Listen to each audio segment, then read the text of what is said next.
যদি মুসলমান হইয়া থাকো, মুসলমানের বাচ্চা, এই পহেলা বৈশাখে মুসলমানের বাচ্চা পহেলা বৈশাখ হিসাবে একটা ডিমও ঘরে পাক করবে না।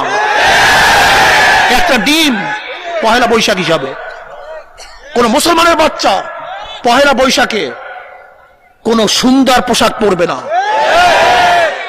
পহেলা বৈশাখের কোন পোশাক কোন মুসলমানের বাচ্চা যেন না পরে। এটা আমাদের সংস্কৃতি না। বাঙালি নামে আজকে হিন্দুদের সংস্কৃতি আমাদের চাপাইয়া দেওয়া ষড়যন্ত্র চলতেছে।